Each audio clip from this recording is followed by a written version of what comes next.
Hello students. In your book Beehive, the second chapter is The Sound of Music, which is divided into two parts. Both the parts are biographies. What is a biography? When a person writes about the life of somebody else is called biography. And what is an autobiography? When a person writes about the history of his own life or about himself or herself is called autobiography. The first part is Evelyn Glennie listens to sound without hearing it. This is written by Deborah Cowley. Now let us discuss the title. The title itself is very interesting. Here, the author says Evelyn Glennie listens to sound without hearing it.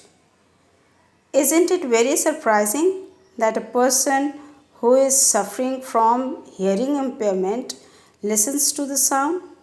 Yes, it is. But for Evelyn, it was not, because she learned music and got to the top of her hard work and she got at the top by her hard work, motivation and determination.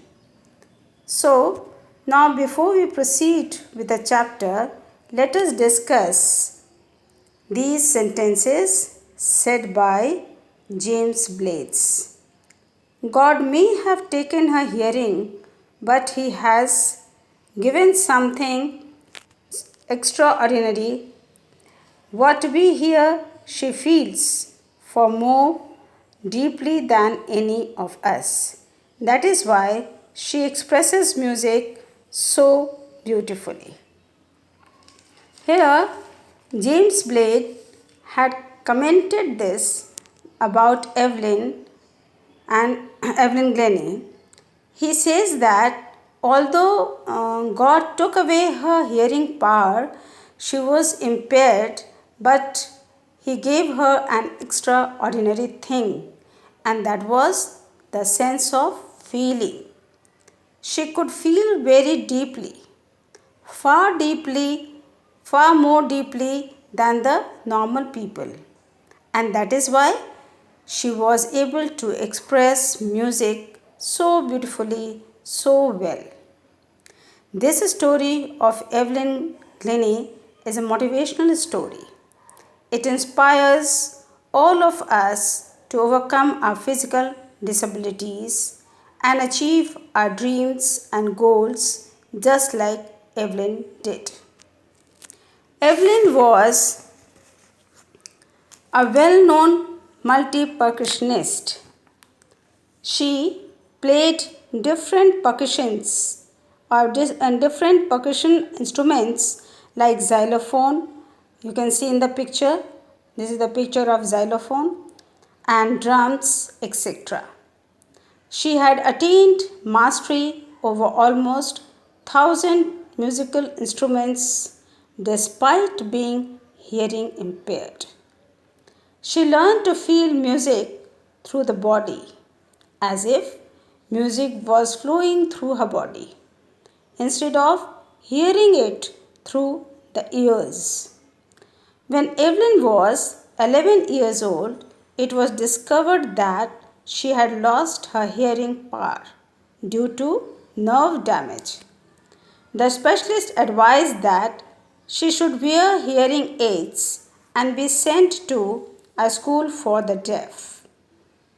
On the contrary, Evelyn was determined to lead a normal life and follow her interest in music.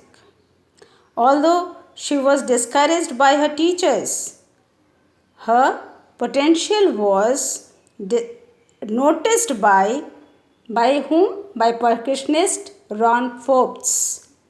He guided Evelyn to feel music some other way than to hear it through her ears. This worked well for Evelyn, and she realized that she could sense different sounds through different parts of her body. Once she had overcome this hurdle, Evelyn began her career in music. She got admission in Royal Academy of Music, London, and scored the highest marks in the history of the Academy. She used to say that hard work and dedication towards the goal helped her achieve success. Evelyn gave solo performances and even gave free concerts for hospitals and schools. In the year 1991, she won the Royal Philharmonic Society's prestigious Soloist of the Year award. So, Evelyn's story is an inspiration for the differently abled who are motivated to fulfill their dreams like she did. So, this is the summary of this chapter. In the next part, I'll discuss question answers. Then, thank you. Till then, thank you.